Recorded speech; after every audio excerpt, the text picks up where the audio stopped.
முக்கிய செய்திகள். தமிழகத்தில் 10,848 ரேஷன் கடைகளில் UPI வசதி அறிமுகப்படுத்தப்பட்டுள்ளதாக தகவல் வெளியாகியுள்ளது. இஸ்லாமிய சமூக மக்களின் கோரிக்கைகள் தொடர்ந்து நிறைவேற்றி வருவதற்காக நிர்வாகிகள் முதலமைச்சர் மு.க. ஸ்டாலின் அவர்களை சந்தித்து நன்றி தெரிவித்தனர். குவைத் விபத்தில் உயிரிழந்த கேரள மாநிலத்தை சேர்ந்தவர்களின் குடும்பங்களுக்கு தலா 5 லட்சம் ரூபாய் நிதி வழங்க கேரள முதல்வர் உத்தரவிட்டுள்ளார். மக்களவைக்கான சபாநாயகர் தேர்தல் வருகின்ற ஜூன் 26ஆம் தேதி நடைபெற உள்ளது என்று தகவல் வெளியாகியுள்ளது. தமிழக சட்டசபை கூட்டத்தொடரில் 55 அரசு துறைக்கான மானிய கோரிக்கைகள் மீது 8 நாட்களில் விவாதித்து தீர்வு காண சபாநாயகர் அப்பாவு அவர்கள் உத்தரவிட்டுள்ளார். இயற்கை எரிவாயுவான CNG-யில் இயங்கும் 6 அரசு பேருந்துகளை போக்குவரத்துறை அமைச்சர் சிவசங்கர் அவர்கள் தொடங்கி வைத்தார்.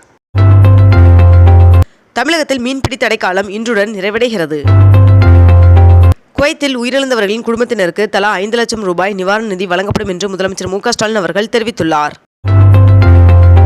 கிராம கோயில் திருவிழாக்களின் போது ஆடல் பாடல் நிகழ்ச்சி நடத்த செலவிடும் பணத்தை ஆக்கப்பூர்வமான நோக்கங்களுக்கு பயன்படுத்தலாம் என்று உயர்நீதிமன்ற மதுரை கிளை அறிவுறுத்தியுள்ளது.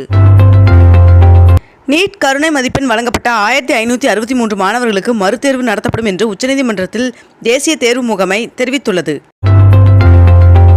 தமிழகத்தில் இன்று முதல் அடுத்த 7 நாட்களுக்கு மழை தொடரும் என்று சென்னை வானிலை ஆய்வு மையம் தகவல் தெரிவித்துள்ளது. நான் முதல்வன் திட்டத்தின் கீழ் 34,000 மாணவர்களுக்கு நவீன தொழில்நுட்ப முறையில் திறன் மேம்பாட்டு பயிற்சி அளிக்கப்பட்டு வருவதாக தமிழ்நாடு அரசு தெரிவித்துள்ளது. குவைத்தில் நடந்த விபத்திற்கு நடிகர் விஜய், கமலஹாசன், மம்முட்டி ஆகியோர் இரங்கல் தெரிவித்துள்ளனர். வெளிமாநில பதிவெண் கொண்ட ஆம்னி பேருந்துகளை இயக்க போக்குவரத்து துறை வருகின்ற 17ஆம் தேதி ஆகிய திங்கட்கிழமை வரை கால அவகாசத்தை நீட்டித்துள்ளது. நேற்று இந்தோனேசியாவில் சக்தி வாய்ந்த நிலநடுக்கம் ஏற்பட்டுள்ளது. இந்த நிலநடுக்கம் ரிக்டர் அளவுகோலில் 5.9 பதிவாகியுள்ளது. விக்கிரவாண்டி இடைத்தேர்தலுக்கான வாக்குப்பதிவு இயந்திரங்கள் கொண்டுவரப்பட்டுள்ளது. நீட் தேர்விற்கு கருணை மதிப்பெண் வழங்கியது மிகப்பெரிய மோசடி என்று அமைச்சர் மா. சுப்பிரமணியன் அவர்கள் தெரிவித்துள்ளார். ஆந்திர மாநில முதலமைச்சராக சந்திரபாபு நாயுடு அவர்கள் பொறுப்பேற்றுக் கொண்டார். முதலமைச்சராக பொறுப்பேற்ற பின் 5 முக்கிய கோப்புகளில் சந்திரபாபு நாயுடு அவர்கள் கையெழுத்திட்டுள்ளார். தமிழ்நாட்டில் 2024-25 கல்வியாண்டில் பொறியியல் படிப்புகளில் சேர்வதற்கு விண்ணப்பித்த மாணவர்களின் சான்றிதழ் சரிபார்ப்பு இன்று முதல் ஜூன் 30ஆம் தேதி வரை நடைபெற உள்ளதாக தெரிவிக்கப்பட்டுள்ளது. பொறியியல் படிப்பில் சேர்வதற்கு மொத்தம் 2,53,954 பேர் விண்ணப்பித்துள்ளனர். மேலும் வருகின்ற ஜூலை 10ஆம் தேதி தரவரிசை பட்டியல் வெளியிடப்பட உள்ளதாகவும் தெரிவிக்கப்பட்டுள்ளது. உடுமலையை அடுத்துள்ள அமராவதி அணையின் நீர்மட்டம் 50 அடியை எட்டியுள்ளது.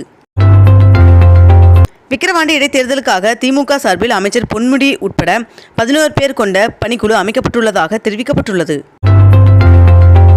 தமிழகத்தில் 10 மற்றும் 12ஆம் வகுப்பு பொதுத் தேர்வு தமிழில் 100% மதிப்பெண்கள் பெற்று மாணவர்களுக்கு ஜூன் 14ஆம் தேதி அரசு சார்பாக பாராட்டு விழா நடத்தப்படும் என்று முதலமைச்சர் மு.க. ஸ்டாலின் அவர்கள் தெரிவித்துள்ளார்.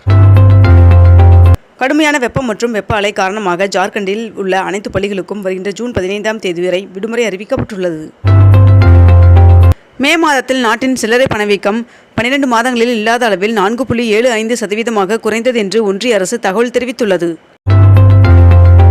G7 மாநாட்டில் பங்கேற்பதற்காக பிரதமர் நரேந்திர மோடி அவர்கள் இத்தாலி சென்றுள்ளார். பக்ரீத் பண்டிகை மற்றும் முகூர்த்த நாளையொட்டி சென்னையிலிருந்து 1300 சிறப்பு பேருந்துகள் இயக்க ஏற்பாடு செய்யப்பட்டுள்ளதாக தகவல் வெளியாகியுள்ளது. 22 கேரட் ஆபண தங்கத்தின் விலை சவரனுக்கு 160 ரூபாய் குறைந்து 1 சவரன் 53,280 ரூபாய்க்கு விற்பனையாகிறது. அதேபோல் 1 கிராம் வெள்ளியின் விலை 95 ரூபாய் 20 பைசாவாகவும் விற்பனை செய்யப்பட்டு வருகிறது. இத்துடன் இன்றைய தலைப்பு செய்திகள் நிறைவடைகின்றன. மேலும் இதுபோன்ற அண்மை தகவல்களை உடனுக்குடன் தெரிந்து கொள்ள நமது அக்னிபூ சேனலை சப்ஸ்கிரைப் செய்து கொண்டு தொடர்ந்து இணைந்திருங்கள். நன்றி, வணக்கம்.